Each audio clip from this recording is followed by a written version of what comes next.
नमस्कार दोस्तों, REET exam SR group में आप सभी का स्वागत है। आज हम अध्ययन करेंगे सौर परिवार का, जो कक्षा 6 सामाजिक विज्ञान विषय के अध्याय 2 में आपका चैप्टर रहेगा। इससे पहले आपने सामाजिक विज्ञान विषय के चैप्टर 1 को पढ़ लिया था। उसमें पढ़ा था हमने हमारा ब्रह्मांड, आकाश गंगाएं क्या होती हैं, ब्रह्मांड में किस प्रकार से विस्फोट हुआ, ब्रह्मांड किसे कहते हैं, और उल्काएं क्या हैं, हिरली धूमकेतु क्या है, और जो आपका ध्रुव तारा है वो कौन सी दिशा को इंगित करता है। इन सभी जानकारियों के बारे में आपने विस्तार से पढ़ा था, जाना था। आज पढ़ते हैं आपका चैप्टर नंबर 2, सौर परिवार। तो देखते हैं मित्रों, इसमें क्या दे रखा है। सौर परिवार, पिछले अध्याय में आपने ब्रह्मांड की जानकारी प्राप्त की थी। आइए इस अध्याय में हम सौर परिवार के सभी ग्रहों, उपग्रहों एवं अन्य आकाशीय पिंडों जैसे क्षुद्र ग्रह, उल्कापिंड आदि के बारे में जानकारी प्राप्त करेंगे। तो जितने भी इस अध्याय में आपने को पढ़ना क्या है, जितने भी ग्रह हैं, उपग्रह हैं एवं अन्य आकाशीय पिंड जैसे क्षुद्र ग्रह, उल्कापिंड किसे कहते हैं, क्या होते हैं, इनके बारे में जानकारी करेंगे। पहला दे रखा है आपके सौर परिवार। तो देखिए, सौर परिवार किसे कहते हैं। सूर्य के चारों ओर केवल ग्रह ही भ्रमण नहीं करते हैं, अपितु अनेक धूमकेतु, ग्रह कणिकाएं और उल्काएं भी परिक्रमण करते हैं। सूर्य, ग्रह, उपग्रह, धूमकेतु, उल्का आदि सम्मिलित रूप से एक विशाल खगोलीय समूह है, जिसे सौर परिवार अथवा सौर जगत कहा जाता है। इन सभी खगोलीय पिंडों में सूर्य अधिक महत्वपूर्ण है, इसलिए सूर्य को सौर परिवार का पिता या जनक कहा जाता है। तो इस पैराग्राफ में मित्रों आपके लिए जो विशेष है, मुख्य हैं, वो 2 परिभाषाएं हैं। देखिए, एक तो परिभाषा आपकी सौर परिवार का पिता या जनक किसे कहते हैं, तो आपका आंसर होगा सूर्य को। सौर परिवार का पिता या जनक किसे कहते हैं, तो आंसर क्या आएगा, सूर्य। और दूसरी परिभाषा है आपकी सौर परिवार अथवा सौर जगत किसे कहते हैं। तो देखिए मित्रों, यह आपका सूर्य हो गया, इसके चारों ओर चक्कर लगाने वाले आपके ग्रह हो गए, और ग्रह के चारों ओर चक्कर लगाने वाले आपके उपग्रह हो गए। ग्रह के चारों ओर चक्कर लगाने वाले आपके उपग्रह।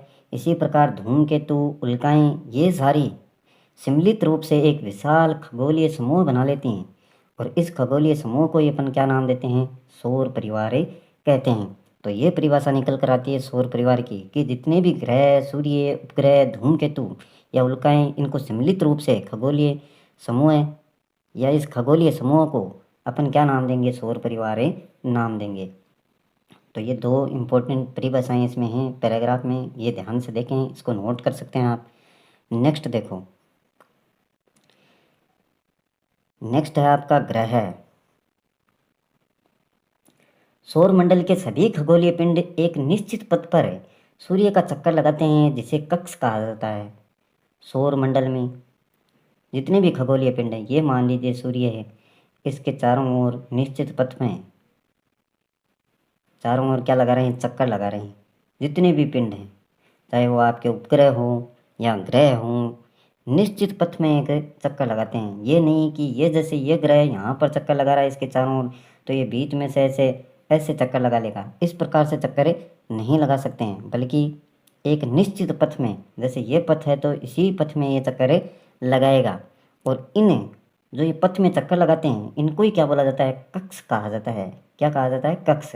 तो ये कक्ष हैं आपके निश्चित कक्ष। नेक्स्ट देखिए, इसमें इन कक्षों के बारे में, इसके बारे में 1543 ईस्वी में सर्वप्रथम निकोलस कोपरनिकस ने बताया कि सूर्य सौरमंडल के केंद्र में है। सूर्य सौरमंडल के केंद्र में, ये बात किसने बताई, निकोलस कोपरनिकस ने। कब बताई, 1543 ईस्वी में। ये आपके निकोलस कोपरनिकस हैं, और सभी ग्रह उसके चारों ओर चक्कर लगाते हैं। तो कोपरनिकस ने क्या बात कही कि सूर्य है वो सौरमंडल के केंद्र में। ये मान लीजिए आपका सौरमंडल है, इसमें अनेक आपके ग्रह है, उपग्रह, जो भी खगोलीय पिंड हैं वो स्थित रहते हैं। तो निकोलस ने कहा 1543 ईस्वी में कि ये जितने भी ग्रह, उपग्रह या उल्काएं जो भी हैं खगोलीय पिंड, ये सूर्य के चारों ओर चक्कर लगाते हैं, और साथ में सूर्य क्या है, इनके केंद्र में स्थित है, या सौर मंडल के केंद्र में स्थित है। और सभी ग्रह उसके चारों ओर चक्कर लगाते हैं। आधुनिक वैज्ञानिकों के अनुसार हमारे सौर मंडल की आयु लगभग 460 करोड़ वर्ष है। सौर मंडल की आयु कितनी है मित्रों? 460 करोड़ वर्ष है। सूर्य हमारी आकाशगंगा के लगभग 100 अरब तारों में से एक है। आकाशगंगाएं हमने किसको कहा था? ये मान लीजिए बहुत से तारों का समूह है, इसको हमने क्या माना था? आकाशगंगा नाम दिया था। और लगभग 100 अरब तारों में से 100 अरब तारे, ये जितने दे रखे हैं 100 अरब तारों में से सूर्य भी क्या है? एक भाग है। सूर्य जलती हुई गैसों का एक विराट पिंड है। जलती हुई गैसें यानी इसमें गैसें काफ़ी हैं। इसकी सतह सदैव अस्थिर एवं अशांत रहती है। ये देखो मित्रों, ये आपकी इसकी सतह हो गई। ये लगातार क्या है? इसमें इस प्रकार से चेंजेज या बदलाव देखने को मिलते रहते हैं। अस्थिर रहती है, अशांत रहती है। सूर्य में सबसे अधिक हाइड्रोजन एवं हीलियम है। ये कल भी अपने चैप्टर में पढ़ा था कि हाइड्रोजन और हीलियम गैसें लगातार उसमें सूर्य में क्रियाएं करती रहती हैं, जिसके कारण वह आपको जलता हुआ नजर आता है। सौरमंडल के लिए सूर्य प्रकाश एवं ऊष्मा का एकमात्र स्रोत है। इसका गुरुत्वाकर्षण सौरमंडल को बांधे रखता है। जो सूर्य में गुरुत्वाकर्षण बल है वो क्या करता है? पूरे सौरमंडल को, जिसमें आपके ग्रह उपग्रह उल्काएं ये सारे आ जाते हैं, उनको बांधे हुए रखता है। सूर्य की पृथ्वी से दूरी अधिक होने के कारण सूर्य के प्रकाश को पृथ्वी तक पहुंचने में लगभग 8 मिनट 30 सेकंड का समय लगता है।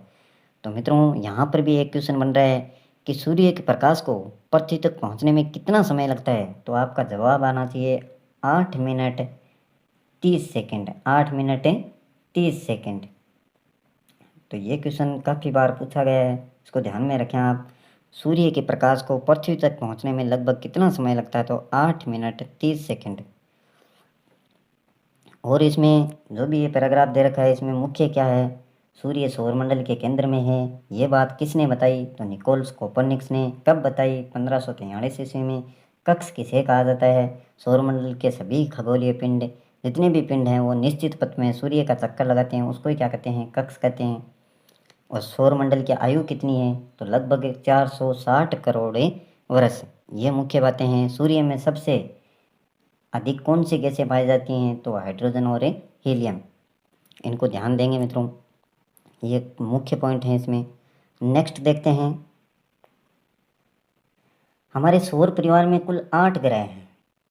तो क्वेश्चन बनता है हमारे सौर परिवार में कितने ग्रह हैं? 8 ग्रह, जो सूर्य के चारों ओर चक्कर लगाते हैं। सूर्य से विभिन्न दूरी पर स्थित है। इन ग्रहों का आपस में टकराना संभव नहीं है। जैसे मान लीजिए ये आपका सूर्य हो गया और इसके चारों ओर निश्चित पथ में चक्कर लगा रहे हैं, तो यह निश्चित पथ में चक्कर लगाएगा तो मित्रों कैसे टकराएगा? नहीं टकरा सकते। इसी प्रकार से सारे जितने भी ग्रह हैं, उपग्रह हैं, ये एक निश्चित कक्षा में चक्कर लगाते हैं, तो इन ग्रहों का आपस में टकराना संभव नहीं है। इनका अपना प्रकाश नहीं होता है। ये सूर्य से ऊष्मा एवं प्रकाश प्राप्त करते हैं, खुद का इनका प्रकाश नहीं होता है। जितनी भी ग्रह हैं, उपग्रह हैं, ये सारे किन से सूर्य जो अपना प्रकाश प्राप्त करते हैं सूर्य से।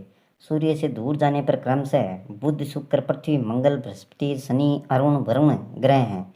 तो ये आपका सूर्य हो गया। इसके बाद में जो ग्रह आएंगे वो आपका बुध हो जाएगा, बुध फिर शुक्र हो जाएगा ये, और शुक्र के बाद में पृथ्वी, और पृथ्वी के बाद में मंगल, मंगल के बाद में बृहस्पति, शनि, अरुण, वरुण। तो ये मित्रों आपके 8 ग्रह हैं। सन 2006 तक प्लूटो को भी एक ग्रह माना जाता था। किसको? प्लूटो को। 2006 तक आपके कितने ग्रह थे मित्रों? 9 ग्रह थे, जिसमें आपका एक प्लूटो भी शामिल था। लेकिन इसको ग्रह की श्रेणी से बाहर कर दिया गया है। क्यों कर दिया गया है? देखिए मित्रों, ग्रह की श्रेणी में वही आते हैं जो एक निश्चित कक्षा में सूर्य के चारों ओर चक्कर लगाते हैं। चाहे साल की बात करें, 100 साल की बात करें, या कितने भी वर्ष की बात करें, उनका पथ या कक्ष क्या होना चाहिए? निश्चित होना चाहिए। तभी उनको क्या है? ग्रहों की श्रेणी में रखा जाता है। प्लूटो को पहले रखा गया था, लेकिन फिर काफ़ी वर्षों के बाद में अध्ययन किया गया तो पता चला कि वह अपने निश्चित कक्ष में चक्कर नहीं लगा रहा है। मान लीजिए कुछ वर्षों के बाद में इस प्रकार से चक्कर लगा रहा है, ऐसा देखा होगा वैज्ञानिकों ने, इसलिए क्या किया, इसको ग्रह की श्रेणी से बाहर कर दिया। लेकिन नए प्रमाणों के आधार पर अंतर्राष्ट्रीय खगोलीय संगठन ने प्लूटो को बौने ग्रह का दर्जा दे दिया। तो निश्चित कक्ष में चक्कर नहीं लगा रहा है, इसलिए इसको क्या मान लिया गया, बौना ग्रह मान लिया गया। सूर्य के पास स्थित बुध, शुक्र, पृथ्वी एवं मंगल ग्रह को आंतरिक एवं धरातलीय ग्रह भी कहा जाता है। तो देखिए मित्रों, शुरुआत के जो ग्रह दे रखे हैं 4, बुध, शुक्र, पृथ्वी, मंगल, इनको तो क्या कहते हैं, आंतरिक या धरातलीय ग्रह कहते हैं। तो ये टोटल कितने हैं, 8 हैं, जिनमें से शुरुआत के 4 हैं बुध, शुक्र, पृथ्वी, मंगल। इनको सूर्य की दूरी के अनुसार आपको इसी क्रम में याद करना पड़ेगा। सबसे कम दूरी बुध की, फिर शुक्र की, फिर पृथ्वी की, फिर मंगल की, फिर बृहस्पति, शनि, अरुण, वरुण, ये दूरी के अनुसार है मित्रों। तो इसी प्रकार से आपको याद करना पड़ेगा इनको। और इनमें से बुध, शुक्र, पृथ्वी एवं मंगल शुरुआत के 4 हैं, उनको आंतरिक या धरातलीय ग्रह भी कहा जाता है। ये छोटे और अधिक घनत्व वाले हैं। घनत्व है जिसमें भार अधिक हो, अधिक घनत्व का मतलब भार अधिक हो। छोटे होते हैं काफ़ी और चट्टानों से बने हैं, चट्टानों से बने हुए हैं, तो निश्चित तौर पर क्या होगा, उनमें भार अधिक होगा।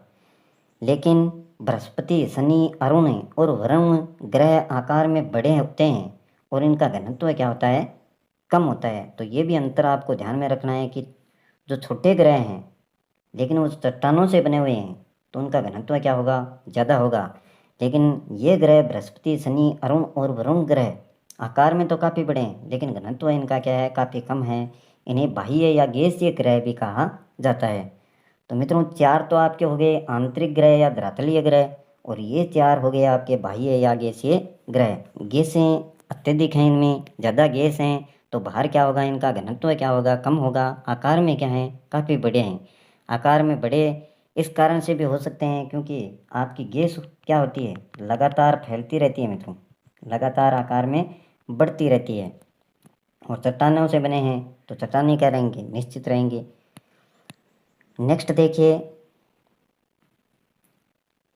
ये डायग्राम दिखा रखा है, देखो इसमें देख सकते हैं आप, यह आपका सूर्य है, ये बुध निश्चित कक्ष में चक्कर लगा रहे हैं मित्रों। ये निश्चित कक्ष में सभी चक्कर लगा रहे हैं इस प्रकार से। और ये शुक्र, पृथ्वी, मंगल बीच में आपके क्षुद्र ग्रह चित्र है। किनके बीच में, किनके बीच में है ये, मंगल और बृहस्पति ग्रह के बीच में आपके कौन से आते हैं, क्षुद्र ग्रह चित्र आते हैं, जिसको बोला जाता है एस्ट्रॉइड बेल्ट।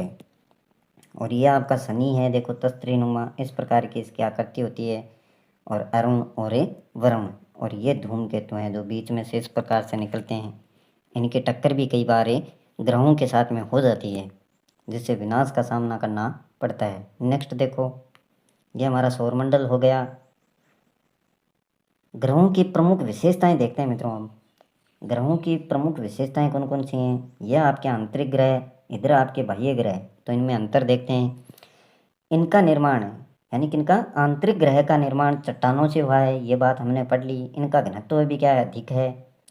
4 दे रखे हैं आपके, बुध, शुक्र, पृथ्वी और मंगल। सूर्य की एक परिक्रमा 88 दिन में करता है। कौन करता है, बुध करता है। यह आपका सूर्य है और इसके चारों ओर चक्कर लगाने में बुध को कितने दिन लगते हैं, 88 दिन लगते हैं मित्रों। 88 दिन में बुध ग्रह सूर्य के चारों ओर एक चक्कर लगाता है। अपने अक्ष पर घूर्णन 59 दिन में करता है।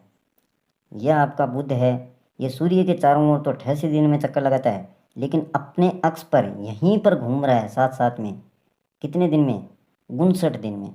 59 दिन में एक चक्कर पूरा करता है, अपने अक्ष पर भी घूम रहा है और सूर्य के चारों ओर भी चक्करें लगा रहा है। और इसका कोई भी उपग्रह नहीं है। बुध काफ़ी सूर्य के निकट है, इसलिए इसका उपग्रह कोई भी नहीं है। नेक्स्ट देखो, शुक्र आपका, यह आपको याद रखने पड़ेंगे मित्रों, यह आपको याद करने होंगे। सूर्य की एक परिक्रमा बुध कितने दिनों में करता है, तो आपके ध्यान में होना चाहिए 88 दिन में। और अपने अक्ष पर घूर्णन करता है कितने दिनों में, 59 दिन में। सूर्य की एक परिक्रमा शुक्र करता है 225 दिन में और अपने अक्ष पर घूर्णन करता है 243 दिन में। तो अपने अक्ष पर घूम रहा है काफ़ी धीरे और सूर्य के चारों ओर चक्कर लगा रहा है 225 दिन में। और अपने अक्ष पर 243 दिन में। उपग्रहों की संख्या इसकी भी कोई नहीं है। तो 2 ग्रह तो आपके ऐसे हो गए जिनके कोई भी उपग्रह नहीं है, तो ये भी क्वेश्चन बनेगा। देखो नेक्स्ट दे रखा है आपका पृथ्वी, जिस पर हम निवास करते हैं। सूर्य की एक परिक्रमा करने में 365 दिन का समय लगता है। यह सूर्य के चारों ओर चक्कर लगाने में 365 दिन का समय लेती है। अपने अक्ष पर घूर्णन 1 दिन में करती है। अपने अक्ष पर घूमती है कितने दिन में? यहीं पर घूम रही है जैसे अपने अक्ष पर, तो कितने दिन में? 1 दिन में या 24 घंटे में पूरा चक्कर कर लेती है। और इसका उपग्रह एक है, वो कौन सा है आपका? चंद्रमा। कौन सा है? चंद्रमा। उपग्रह किसको कहते हैं? जो ग्रह के चारों ओर चक्कर लगाए। जैसे ये पृथ्वी है तो इसके चारों ओर चक्कर लगा रहा है निश्चित कक्षा में, तो इसको क्या कहते हैं? उपग्रह कहते हैं। और वह उपग्रह एकमात्र एक ही है इसका, वो है चंद्रमा। नेक्स्ट देखो मंगल दे रखा है। यह आंतरिक ग्रहों के बारे में पढ़ रहे हैं मित्रों। सूर्य की एक परिक्रमा 687 दिन में करता है। अपने अक्ष पर घूर्णन करता है ये 1 दिन में। और उपग्रह की संख्या इसकी कितनी है? 2 उपग्रह हैं इसके। तो ये ध्यान में रखेंगे, मंगल ग्रह के बारे में 687 दिन में एक चक्कर पूरा करता है, सूर्य के चारों ओर लगाता है। और अपने अक्ष पर कितने दिन में? 1 दिन में, यानी पृथ्वी के बराबर। नेक्स्ट देखो बाह्य ग्रहों के बारे में।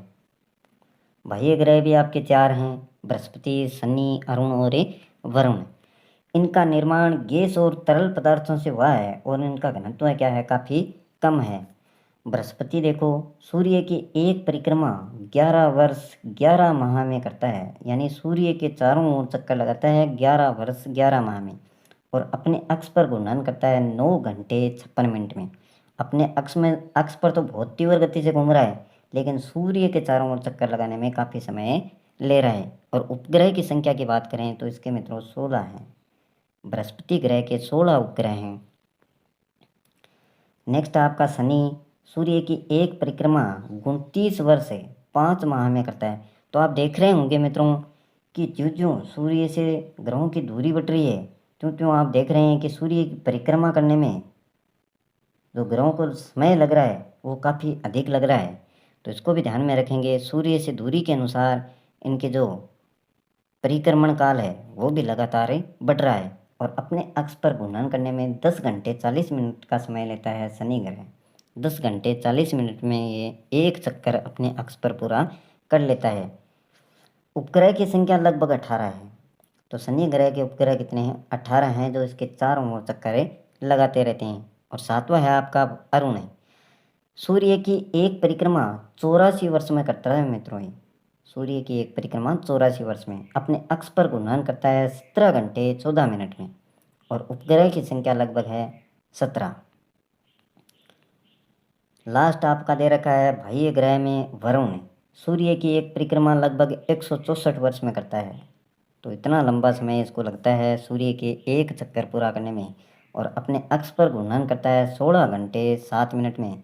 और उपग्रह की संख्या कितनी है मित्रों? इसकी 8 है।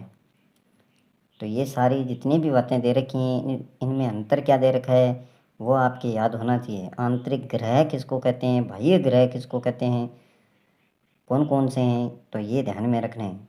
नेक्स्ट देखते हैं। ज़्यादा बड़े चैप्टर नहीं है, छोटे छोटे चैप्टर हैं, आसानी से पूरे हो जाएंगे आपके।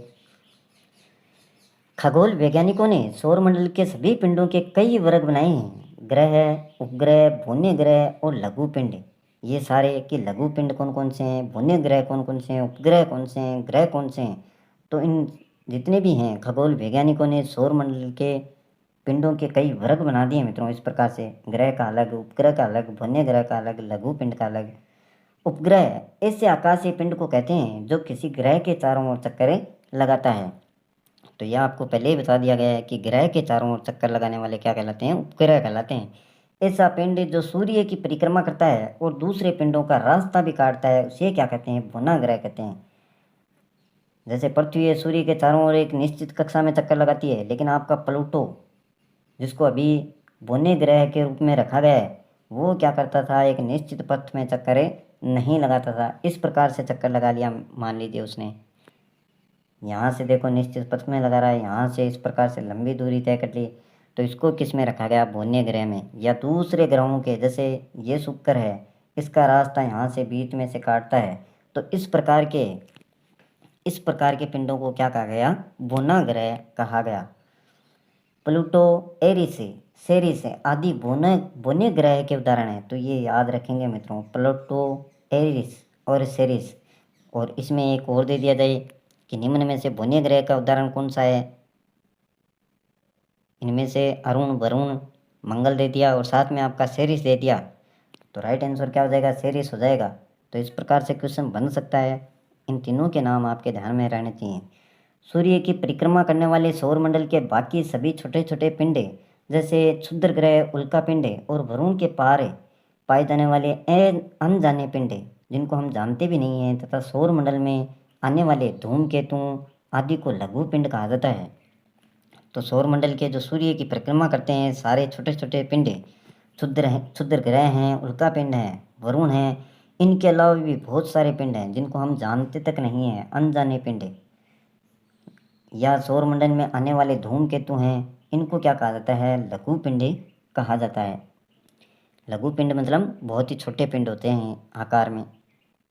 नेक्स्ट देखो, पृथ्वी और इसके परिमंडल। पृथ्वी और इसके परिमंडल यानी चारों ओर से जिस पृथ्वी पर हम रहते हैं वह इतनी विशाल है कि इसके विषय में हम अभी तक संपूर्ण ज्ञान प्राप्त नहीं कर सके हैं। सूर्य से दूरी के अनुसार तीसरा, जैसे यह आपका सूर्य है, इसके पास वाला कौन सा है? बुध हो गया, उसके बाद में शुक्र हो गया, उसके बाद में बुध, शुक्र, फिर पृथ्वी और उसके बाद में मंगल। इस प्रकार से है ना क्रम। तो ये सूर्य से देखो 1, 2 और तीसरे नंबर का क्या हुआ? सूर्य से दूरी के अनुसार तीसरा और आकार के अनुसार पृथ्वी सौर परिवार का 5वां बड़ा ग्रह है। आकार के अनुसार तो 5वां और दूरी के अनुसार कौन सा है? तीसरा। तो ये ध्यान में रखेंगे आप। यह अन्य ग्रहों की तरह संपूर्ण प्रकाश एवं उष्मा सूर्य से प्राप्त करती है। शुक्र को पृथ्वी का जुड़वां ग्रह माना जाता है। बुध, शुक्र, पृथ्वी इसके पास में ही है, शुक्र और पृथ्वी। तो जुड़वां ग्रह भी इसको माना जाता है क्योंकि उसका आकार एवं आकृति लगभग पृथ्वी के समान ही है, इसलिए शुक्र को क्या कहते हैं? पृथ्वी का जुड़वां ग्रह कहा जाता है। पृथ्वी के उपग्रहों से ली गई तस्वीरों में यह गोलाकार दिखाई देती है। पृथ्वी के मापन से पता चलता है कि यह दोनों ध्रुवों पर कुछ दबी हुई है। जैसे यह आपकी पृथ्वी है, यह आपका उत्तरी ध्रुव हो गया, यह दक्षिणी ध्रुव हो गया।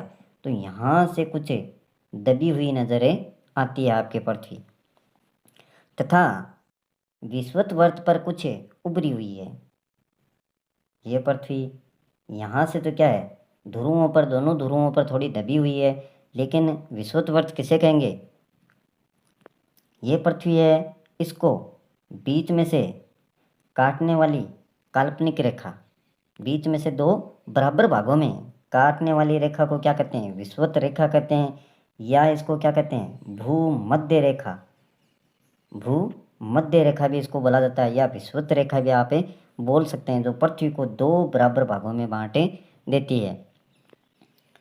भू यानी आपकी धरती और मध्य में से, ये देखिए बीच में से 2 बराबर भागों में इसको बांट रही है, तो इसको विषुवत कहते हैं। यहाँ से क्या है? आपके पृथ्वी उभरी हुई नजरें आती है। तो इसको ध्यान में रखेंगे। दोनों ध्रुवों पर चपटी है थोड़ी या कुछ दबी हुई है, लेकिन जो विषुवत है, आपका विषुवत रेखा है, वहाँ पर क्या है? उभरी हुई बीच में से है। इस प्रकार से आपकी पृथ्वी नजरें आती है। सौरमंडल में पृथ्वी ही एक अनोखा ग्रह है जिस पर जीवन है। तो सौरमंडल में पृथ्वी ही एक अनोखा ग्रह है जिस पर क्या है? जीवन है। पृथ्वी पर जीवन होने के कारण इसे जीवंत ग्रह भी कहा जाता है। तो प्रश्न बनता है मित्रों, जीवंत ग्रह किसे कहते हैं? तो आपका आंसर आएगा पृथ्वी को। सूर्य के निकटवर्ती ग्रह अधिक गर्म हैं और दूर स्थित ग्रह अत्यधिक ठंडे हैं। यानी जो दूरी तय करेंगे उनसे दूर जाने वाले ग्रह जितने भी हैं वो ठंडे हैं, बल्कि उनके पास वाले जैसे बुध है, शुक्र है, ये क्या हैं? अत्यधिक गर्म है, इसलिए वहाँ जीवन संभव नहीं है। पृथ्वी का औसत तापमान 15 डिग्री सेंटीग्रेड है, जो जीवन के लिए क्या है? आदर्श है। यह तापमान वायुमंडल के कारण बना रहता है। यहाँ पर्यावरण के 3 प्रमुख घटक या परिमंडल आपस में मिलते हैं और एक दूसरे को प्रभावित करते हैं। तो देखते हैं कौन कौन से प्रमुख घटक हैं, परिमंडल हैं जो एक दूसरे को प्रभावित करते हैं।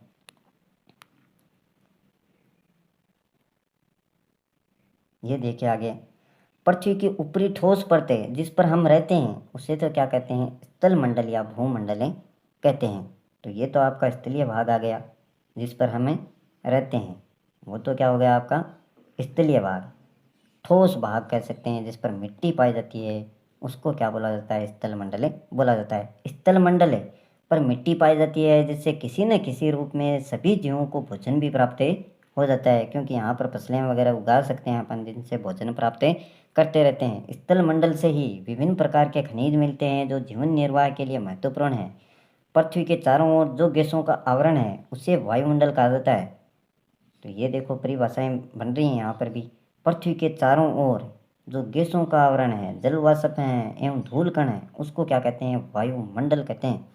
Nitrogen, oxygen, argon, carbon dioxide आदि वायुमंडल में पाई जाने वाली प्रमुख गैसें हैं। ऑक्सीजन एक जीवनदायिनी गैस है जिसे सभी जीव श्वसन क्रिया में काम में लेते हैं। जल जो जीवन के लिए सबसे आवश्यक तत्व है पृथ्वी के लगभग 71% भाग पर है, जिसे क्या कहते हैं, जल मंडल कहा जाता है। तो ये स्थल मंडल की बात हो गई जिस पर हम रहते हैं। मृदा होती है, मिट्टी होती है, अनेक प्रकार के खनिज लवण यहाँ पर निकलते हैं। और इसमें जो आपका वायुमंडल है उनमें अनेक प्रकार की गैसें होती हैं। ये गैसें दे रखी हैं, nitrogen, oxygen, argon, carbon dioxide. इनके अलावा भी बहुत सारी गैसें, साथ में जल वाष्प एवं धूल कण, तो इसको वायुमंडल कहा। और पृथ्वी पर मौजूद जल जो 71% है, कितना है, 71, 71% है, इसको क्या माना है, जलमंडल माना है। तो ये 3 भाग हो गए जीवमंडल में आपके, एक स्थल मंडल, एक वायुमंडल और एक जलमंडल।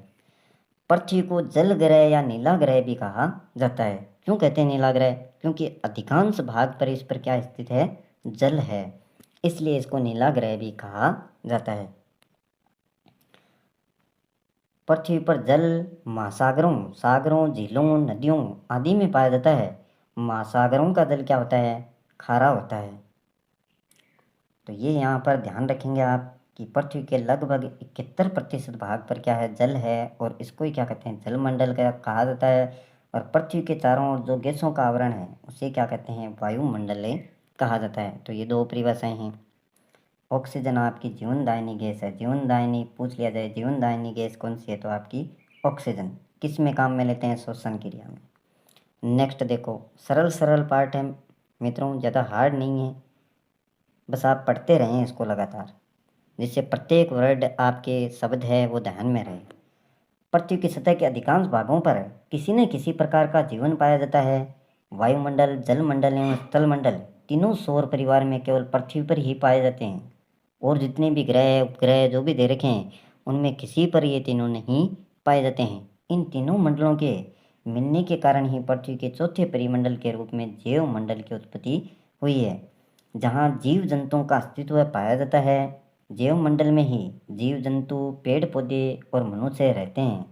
और ये क्यों रह पाते हैं, क्योंकि इनको स्थल भी मिल जाता है, जल भी मिल जाता है, और अनेक प्रकार की जीवनदायिनी गैस भी यहाँ से मिल जाती हैं।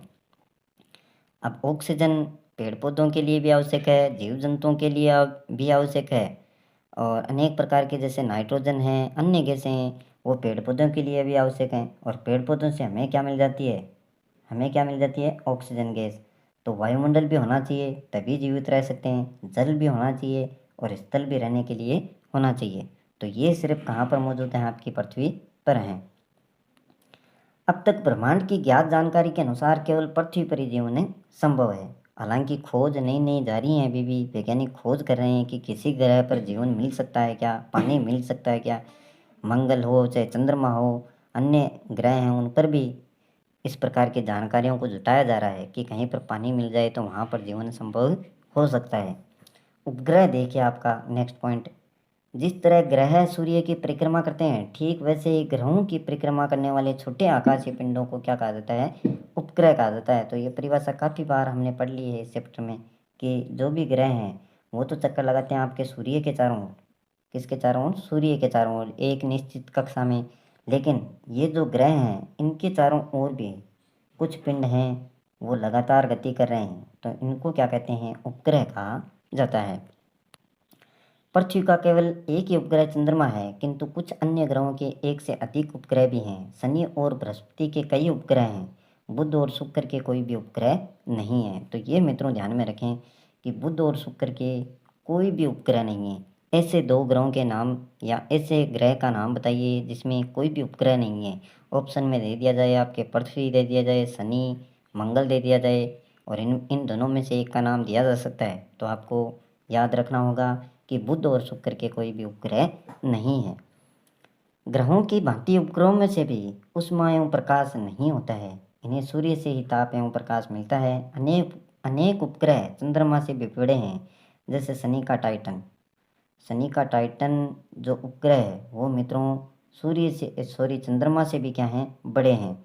बृहस्पति का गैनीमेड, कैलिस्टो, तो ये बृहस्पति के दो उपग्रहों के नाम दे रखे हैं, इनको याद रखें, गैनीमेड, कैलिस्टो। और टाइटन आपका किसका उपग्रह है, शनि का। तो यहाँ से भी क्वेश्चन कई बार आ चुका है, गैनीमेड उपग्रह कौन से ग्रह का है, टाइटन के बारे में भी पूछा हुआ है, तो इनको अच्छे से याद कर लें। गैनीमेड और कैलिस्टो तो किसके हैं, बृहस्पति के, और टाइटन है आपका शनि का। और पृथ्वी का एकमात्र उपग्रह है वो आपका है चंद्रमा। नेक्स्ट देखो, आप क्या जानते हैं, शनि के उपग्रह टाइटन पर पृथ्वी की तरह सघन वायुमंडल है। वहाँ पर भी क्या है, टाइटन है, वहाँ पर भी वायुमंडल है, उपस्थित है, अनेक प्रकार की गैसें हैं। वहाँ भी नदियाँ और जलाशय हैं, और धरातल पृथ्वी जैसा ही है। उसके वायुमंडल की प्रमुख गैस नाइट्रोजन है। यहाँ जीवन की संभावना है या नहीं, इसका पता लगाने में वैज्ञानिक अभी प्रयास कर रहे हैं, लगातार प्रयास चल रहा है। तो शनि का जो उपग्रह है टाइटन मित्रों, वहाँ पर वायुमंडल तो है, नदियाँ भी हैं, जलाशय भी हैं, और धरातल भी पृथ्वी के जैसा ही है, लेकिन वहाँ की प्रमुख गैस कौन सी है, नाइट्रोजन है।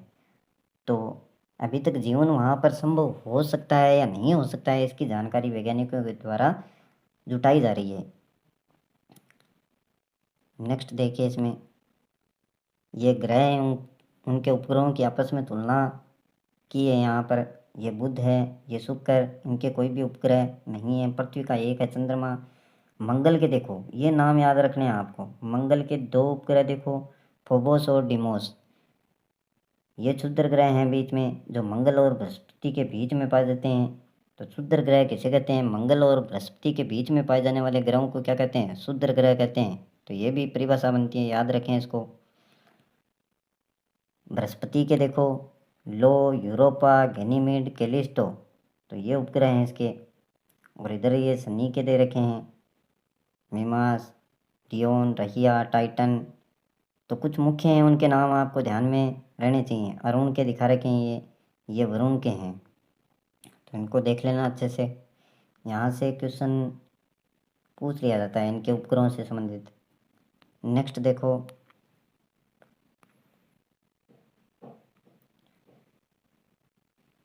चंद्रमा। पृथ्वी का सबसे नज़दीकी गोलाकार आकाशीय पिंड चंद्रमा है। सबसे नज़दीक पृथ्वी के क्या है, चंद्रमा। आधुनिक खगोल शास्त्रियों के अनुसार वहाँ जल एवं वायु का अभाव है, ना तो जल है वहाँ पर और ना ही वायु है, इसलिए वहाँ जीवन संभव नहीं है। काफ़ी समय से खोजबीन जारी है मित्रों कि चंद्रमा पर क्या जीवन की संभावना है, और चंद्रमा पर अगर जल मिल जाए तो ये पृथ्वीवासियों के लिए बहुत ही अच्छी बात होती है। क्यों, क्योंकि काफ़ी नज़दीक है पृथ्वी के। हमारी पृथ्वी के धरातल एवं चंद्रमा के धरातल में कुछ समानताएं हैं। चंद्रमा का धरातल पृथ्वी के धरातल की तरह ही उबड़ खाबड़ भी है। चंद्रमा की तुलना में पृथ्वी लगभग 81 गुना बड़ी है। जो आपका चंद्रमा है उपग्रह, उससे पृथ्वी कितनी बड़ी है, 81 गुना बड़ी है। चंद्रमा की कलाएं देखो, पृथ्वी और चंद्रमा दोनों की आकृति गोलाकार है। दोनों ही सूर्य से प्रकाश प्राप्त करते हैं, इस कारण दोनों के आधे भाग पर प्रकाश रहता है और आधे भाग पर अंधेरा। जैसे देखो, यह आपका सूर्य है और यह आपकी पृथ्वी है। ये सूर्य, ये पृथ्वी और यह आपका चंद्रमा। अब देखो, ये चंद्रमा है, इस चंद्रमा के सामने या बीच में, सूर्य और चंद्रमा के बीच में, ये सूर्य और ये चंद्रमा, इनके बीच में अगर पृथ्वी आ जाएगी तो सूर्य से आने वाली किरणें इस पृथ्वी पर आपको, चंद्रमा पर आपको नहीं दिखाई देंगी। और चंद्रमा पर अगर ये सूर्य की किरणें नहीं जाएंगी तो क्या चंद्रमा दिखाई देगा? नहीं दिखाई देगा मित्रों। क्यों? क्योंकि जो चंद्रमा है उसमें स्वयं का प्रकाश नहीं है। ये किसके प्रकाश से चमकता है? सूर्य के प्रकाश से चमकता है, और चमकेगा तो हमें दिखाई देगा। इसमें चमक उत्पन्न नहीं होगी तो हमें कैसे दिखाई देगा फिर? तो इसलिए अगर पृथ्वी सूर्य और चंद्रमा के बीच में आ जाती है तो चंद्रमा पर क्या बन जाता है, जिसको क्या बोलते हैं हम? अमावस्या बोलते हैं मित्रों। अमावस्या बोलते हैं, यानी अंधेरी काली रात होती है उस दिन, जब सूर्य और चंद्रमा के बीच में आपकी पृथ्वी आ जाती है। लेकिन यह आपका सूर्य, यह आपकी पृथ्वी, ध्यान से समझ लीजिए इसको, ये पृथ्वी और यह आपका चंद्रमा। अगर पृथ्वी और सूर्य के बीच में चंद्रमा आ जाता है तो सारा का सारा प्रकाश किस किस पर पड़ेगा मित्रों? चंद्रमा पर पड़ेगा। और चंद्रमा से परावर्तित होकर प्रकाश कहाँ पहुँचेगा? पृथ्वी पर। तो पूरा का पूरा चंद्रमा हमें दिखाई देगा। इस दिन को, जब पूरा चंद्रमा हमें दिखाई देता है, उस दिन को हम क्या कहते हैं? पूर्णिमा कहते हैं। उस दिन को क्या कहते हैं? पूर्णिमा कहते हैं। अब मान लीजिए कभी, जैसे यह आपका सूर्य है और ये चंद्रमा थोड़ा सा क्या है, इससे साइड में है, और यह आपकी पृथ्वी है। अब प्रकाश गिरेगा इतने भाग पर, चंद्रमा के इतने भाग पर गिरेगा, तो इतना ही भाग पृथ्वीवासियों को दिखाई देगा चंद्रमा का। थोड़ा सा ऊपर इसको ले जाते हैं तो थोड़ा ज़्यादा भाग दिखाई देगा, पूरा आ जाएगा तो पूरा भाग दिखाई देगा। तो इस प्रकार से इसकी ये कलाएँ बनती रहती हैं मित्रों। जैसे इतना भाग दिखाई दिया तो ये, इनको कलाएँ बोल दिया जाता है। इतना दिखाई दे दिया, किसी में आपको इतना सा ही पार्ट दिखाई देगा, किसी में थोड़ा और ज़्यादा दिखाई देगा। मान लीजिए ये पूरा पार्ट इसमें दिखाई दे रहा है। तो इस प्रकार से ये चंद्रमा में कलाएँ आपको लगातार देखने को मिलती हैं। पृथ्वी और चंद्रमा दोनों की आकृति गोलाकार है, दोनों ही सूर्य से प्रकाश प्राप्त करते हैं। इस कारण दोनों के आधे भाग पर प्रकाश रहता है और आधे भाग पर अंधेरा। सूर्य से प्राप्त प्रकाश की किरणें चंद्रमा से परावर्तित होकर पृथ्वी पर आती हैं और उसे हम क्या कहते हैं? चांदनी कहते हैं। परावर्तन किसे कहते हैं मित्रों? किसी वस्तु से प्रकाश की किरण का टकराकर उसी दिशा में वापस लौटना क्या कहलाता है? परावर्तन कहलाता है। जैसे ये सूर्य है, यहाँ से किरण चंद्रमा से टकराई और यहाँ पर आपकी पृथ्वी है, इस पर इसके प्रकाश का लौटना, ये क्या कहलाता है? परावर्तन कहलाता है। और परावर्तन के कारण ही हमें कोई ना कोई वस्तु दिखाई देती है। परावर्तन अगर नहीं होगा तो वह हमें वस्तु कैसी दिखाई देगी? काली दिखाई देगी। महीने में एक बार ही चंद्रमा का पूर्ण प्रकाशित भाग पृथ्वी के सामने आता है। इसे भारत में क्या कहते हैं? पूर्णिमा कहते हैं। इसी तरह महीने में एक बार चंद्रमा का, ये अनेक प्रकार की कलाएँ आप देख सकते हैं। यह आपके देखिए सूर्य की किरणें हैं, यह आपका चंद्रमा है और यह आपकी पृथ्वी है। चंद्रमा के जितने भाग पर प्रकाश पड़ेगा उतना ही भाग पृथ्वीवासियों को दिखाई देगा। तो ये अनेक प्रकार के, देखिए यहाँ पर देखिए बहुत ही कम हो रहा है क्योंकि यहाँ पर सूर्य की किरणें बहुत ही कम पड़ रही हैं। यहाँ पर ज़्यादा पड़ रही हैं तो सूर्य देखो ये पूरा दिखाई देगा। इस प्रकार से ये लगातार कलाएँ बनती रहती हैं चंद्रमा में। आगे देखो, इसमें अप्रकाशित भाग पृथ्वी के सामने होता है उसे अमावस्या कहते हैं। अप्रकाशित यानी प्रकाश नहीं होता है। पूर्णिमा से अमावस्या तक है चंद्रमा का ये प्रकाशित भाग घटता जाता है एवं अमावस्या से पूर्णिमा तक ये भाग बढ़ता जाता है। तो ये देखेंगे मित्रों, शुरुआत में जब अमावस्या होती है तब तो चंद्रमा का प्रकाशित भाग क्या है? घटता जाता है। जैसे अमावस्या है आज, तो अमावस्या के दिन तो ये हमें बिल्कुल नहीं दिखाई देगा। फिर धीरे धीरे क्या है, इसका थोड़ा सा पार्ट दिखाई देगा, फिर और थोड़ा दिखाई देगा, इतना दिखाई दे दिया, फिर थोड़ा और। इस प्रकार से अंत में क्या है, जब पूर्णिमा आएगी तो पूरा इसका चंद्रमा हमें दिखाई देना लग जाएगा। तो इसमें तो क्या है, धीरे धीरे बढ़ता रहता है जब पूर्णिमा तक पहुंचते हैं, और इसी प्रकार से अमावस्या की तरफ जाते हैं तो इसका लगातार ये घटता रहता है। यही दे रखा है इसमें। चंद्रमा की इन घटती बढ़ती आकृतियों को ही क्या कहते हैं? चंद्रकलाएं कहा जाता है। भारत में बढ़ते चांद के पखवाड़े को शुक्ल पक्ष से, बढ़ते को तो क्या कहते हैं? जब पूर्णिमा की तरफ जाते हैं तब तो उसको क्या कहते हैं? शुक्ल पक्ष कहते हैं। एवं घटते चांद के पखवाड़े को कृष्ण पक्ष या काला पक्ष उसको कहा जाता है। तो इसको भी याद रखें मित्रों कि शुक्ल पक्ष तो जब पूर्णिमा आ रही है तो उसको तो शुक्ल पक्ष कहेंगे, और घटते चांद की तरफ जब अमावस्या की तरफ हम बढ़ रहे हैं आगे, तब उस पक्ष को क्या कहेंगे? कृष्ण पक्ष कहेंगे। चंद्रमा पर दिन में बहुत अधिक गर्मी एवं रात्रि में बहुत अधिक ठंडे रहती है, इसलिए वहाँ का वातावरण जीवन के अनुकूल नहीं है, यानी वहाँ पर जीवन संभव नहीं है। दिन में तो पड़ती है गर्मी और रात में क्या पड़ती है? ठंड। चंद्रमा को अपने अक्ष पर घूमने में लगभग 29 दिन का समय लगता है एवं पृथ्वी के चारों ओर चक्कर लगाने में लगभग 27 दिन का समय लगता है। तो ये भी क्वेश्चन बनता है मित्रों, चंद्रमा अपने अक्ष पर कितने दिन में घूर्णन पूरा करता है? तो वो तो हो गया आपका 29 दिन, यानी एक ही जगह पर घूम रहा है, वो तो हो गया उसका अक्ष। और यह घूमते हुए किसके चारों ओर चक्कर लगा रहा है? पृथ्वी के भी चारों ओर चक्कर लगा रहा है। तो ये लगाता है आपका 27 दिन में। अब देखिए मित्रों, क्षुद्र ग्रह। क्षुद्र ग्रह हमने डायग्राम में पहले भी देखा है कि जो मंगल और बृहस्पति ग्रह के बीच एक पट्टी में स्थित है, परिक्रमा करने वाले असंख्य छोटे पिंडों को क्षुद्र ग्रह या अवान्तर है। तो ये नाम भी ध्यान रखें मित्रों, अवान्तर ग्रह किसे कहते हैं? अब चार चार ग्रहों के कि इसके बीच में होगा, इसके बीच में होगा, तो वहाँ पर अवान्तर ग्रह दे दिया जाए तो मुश्किल हो जाएगी फिर। तो इसको ध्यान में रखें, अवान्तर ग्रह या क्षुद्र ग्रह भी इसको बोला जाता है। ये स्थित किसके बीच में होते हैं? मंगल और बृहस्पति ग्रहों के बीच में। इनका निर्माण ग्रहों के बाद बचे मलबे से हुआ है। सेरेस इसका प्रमुख उदाहरण है। इनका निर्माण ग्रहों के बाद बचे मलबे से, यानी जो ब्रह्मांड में विस्फोट हुआ उसके बाद में अनेक प्रकार के ग्रह उत्पन्न हुए, उन ग्रहों में से भी कुछ का मलबा बच गया, जैसे सेरेस। नेक्स्ट देखिए, उल्कापिंड। उल्कापिंड किसे कहते हैं? उल्काएं धूमकेतु या क्षुद्र ग्रहों से टूटे हुए टुकड़े हैं जो पृथ्वी के गुरुत्वाकर्षण से धरती की ओर खींचे चले आते हैं। मार्ग में वायुमंडल में घर्षण के कारण वे जलने लगते हैं।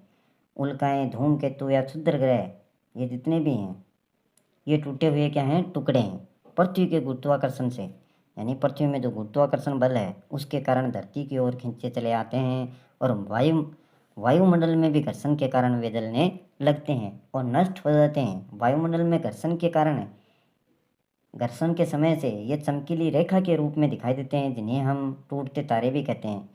जब वो घर्षण से जलते हैं मित्रों, तो हमें इस प्रकार से लगता है कि कोई तारा टूट रहा है या अपनी तरफ या अपने से दूर की तरफ जा रहा है। कुछ उल्काएं बड़ी होने के कारण पूरी तरह से नष्ट नहीं हो पाती हैं तथा पिंडों के रूप में पृथ्वी से टकरा जाती हैं। इस स्थिति में इन्हें उल्का पिंड कहा जाता है।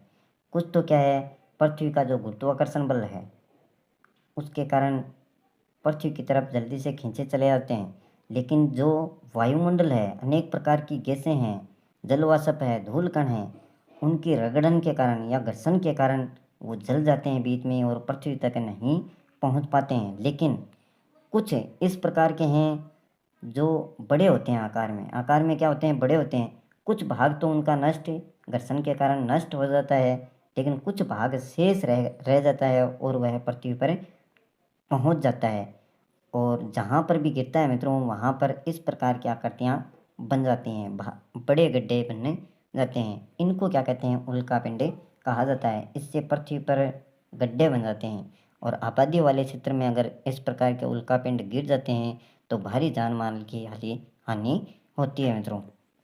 तो ये चैप्टर था हमारा सौर परिवार। अच्छे से समझ में आया होगा आपके। सरल चैप्टर हैं, ज़्यादा कोई टफ नहीं है, आसानी से समझने वाले हैं, छोटे बच्चों की किताबें हैं। अब देखते हैं इसकी शब्दावली। कुछ शब्द हैं विशेष जिनके बारे में हमें जानना चाहिए। सौरमंडल देखिए, सौरमंडल किसे कहते हैं? सूर्य और पृथ्वी सहित सभी ग्रह, उपग्रह एवं अन्य लघु पिंड ये सारे सम्मिलित हो जाएं तो इसको ही क्या कहेंगे? सौरमंडल कहेंगे। पखवाड़ा कहते हैं महीने का आधा भाग, यानी 15 दिन का समय। एक महीने में 30 दिन का समय है, तो उस महीने में जो 15 दिन का समय है उसको ही क्या कहते हैं? पखवाड़ा कहते हैं, या महीने का आधा भाग। क्षुद्र या अवंतर ग्रह अभी पढ़ा है। मंगल और बृहस्पति के मध्य स्थित छोटे खगोलीय पिंडों को क्या कहा जाता है? क्षुद्र या अवान्तर ग्रह कहते हैं। उपग्रह, ग्रह के चक्कर लगाने वाले पिंड आपके क्या कहलाएंगे? उपग्रह कहलाएंगे। तो पृथ्वी के चारों ओर चक्कर लगाने वाला उपग्रह कौन सा है? चंद्रमा। नेक्स्ट देखो इसमें, अब मित्रों कुछ अभ्यास प्रश्न दे रखे हैं इसके, तो इनको देख लीजिए। सही विकल्प को चुनिए। वर्तमान में ग्रहों की संख्या कितनी है? 8 है, 9 है, 10 है या 12 है? वर्तमान में ग्रहों की संख्या 2006 तक मित्रों कितनी थी? 9 थी। कितनी थी? 9, जिसमें आपका एक प्लूटो भी शामिल था। लेकिन प्लूटो को अब क्या मान लिया? बोना ग्रह इसको मान लिया, क्योंकि ये निश्चित कक्षा में चक्कर नहीं लगाता था। तो अब कितने बचे हैं? 8 ग्रह बचे हैं आपके। कितने? 8। तो राइट आंसर क्या हो जाएगा? 8 हो जाएगा। वर्तमान में ग्रहों की संख्या कितनी है? 8। सौर मंडल का सबसे बड़ा ग्रह पृथ्वी है, मंगल है, बृहस्पति है या शनि है? सौर मंडल का सबसे बड़ा ग्रह, तो सौर मंडल का सबसे बड़ा ग्रह है वो है मित्रों आपका बृहस्पति ग्रह। राइट आंसर क्या होगा इसका? बृहस्पति। सबसे बड़ा ग्रह कौन सा है? बृहस्पति। और 5वें नंबर का कौन सा है? पृथ्वी है अपना। 5वें नंबर का पृथ्वी। और दूरी के हिसाब से देखा जाए तो कौन सा है? सूर्य से दूरी के अनुसार देखा जाए तो कौन सा है? तीसरे नंबर का। ये भी ध्यान में रखेंगे। अब देखिए इसमें दूसरा क्वेश्चन दे रखा है आपका, निम्नलिखित को सुमेलित कीजिए। तो सुमेलित करना है इनको, इधर दे रखे हैं और इधर दे रखे हैं, इनको आपस में सुमेलित कीजिए। सबसे छोटा ग्रह आपका हो जाएगा मित्रों बुध। कौन सा हो जाएगा? बुध। और जीवंत ग्रह जिस पर जीवन मौजूद है वो आपका हो जाएगा पृथ्वी। पृथ्वी का उपग्रह वो आपका चंद्रमा हो जाएगा। वल्ले धारक ग्रह जिसमें वल्ले पाई जाती है, इस प्रकार से जिसमें वल्ले पाई जाती है, वो कौन सा है आपका? शनि। और सबसे चमकीला ग्रह कौन सा है? शुक्र है मित्रों। इसको भी ध्यान में रखना आप। बुध को न मान लेना कि बुध सूर्य के सबसे नज़दीक है तो वो अधिक चमकीला होगा। नहीं मित्रों, शुक्र सबसे अधिक चमकीला है, क्योंकि इसका आकार क्या है? बुध से थोड़ा बड़ा है। नेक्स्ट देखो तीसरा, रिक्त स्थानों की पूर्ति कीजिए। तो ये रिक्त स्थान है 4, इनको देखने वाले हैं। पृथ्वी का सबसे नज़दीकी आकाशीय पिंड, पृथ्वी का सबसे नज़दीकी आकाशीय पिंड कौन सा है? कौन सा होगा मित्रों? आपने चैप्टर को पढ़ा है अच्छे से? तो अभी पढ़ा है मित्रों इसको आपने। पृथ्वी का सबसे नज़दीकी आकाशीय पिंड आपका हो जाएगा चंद्रमा। क्या हो गया? चंद्रमा। नेक्स्ट देखो, पृथ्वी सौर परिवार का बड़ा ग्रह है। सौर परिवार का बड़ा ग्रह है तो कौन से नंबर का है? 5वें नंबर का। कौन से नंबर का है? 5वें नंबर का। पृथ्वी के चारों ओर जो गैसों का आवरण है उसे क्या कहते हैं? पृथ्वी के चारों ओर जो गैसों का आवरण है उसे क्या कहते हैं? उसे कहते हैं मित्रों, पाठ में आपने पढ़ा हो तो जैव मंडल में आपके 3 बताए थे मैंने, स्थल मंडल, जल मंडल और वायुमंडल। और गैसों का आवरण कौन से में था? वायुमंडल में। तो राइट आंसर इसमें क्या हो जाएगा? वायुमंडल। नेक्स्ट देखो, ग्रहों की परिक्रमा करने वाले छठे आकाशीय पिंड को क्या कहा जाता है? ग्रहों की परिक्रमा करने वाले, तो ये मित्रों आपके हो जाएंगे उपग्रह। ग्रह के चारों ओर जो चक्कर लगाते हैं उनको क्या कहते हैं? उपग्रह। तो ये था मित्रों आपका चैप्टर नंबर 2 सामाजिक विज्ञान विषय का, कक्षा 6 का। और इसके क्वेश्चन भी देख लिए। ये कुछ क्वेश्चन और दे रखे हैं मित्रों, इनको भी आप देख लेना। चंद्रकलाएँ किसे कहते हैं? सौरमंडल के सभी ग्रहों के क्रमशः नाम लिखिए। तो यह आप खुद प्रैक्टिस करना है इनकी, रफ कॉपी में आप कर सकते हैं इनको। चैप्टर कैसा लगा, समझ में आया या नहीं आया, तो ये ज़रूर बताना। आज के लिए बस इतना ही। कल फिर मिलते हैं एक नए टॉपिक के साथ। तब तक के लिए जय हिंद, जय भारत।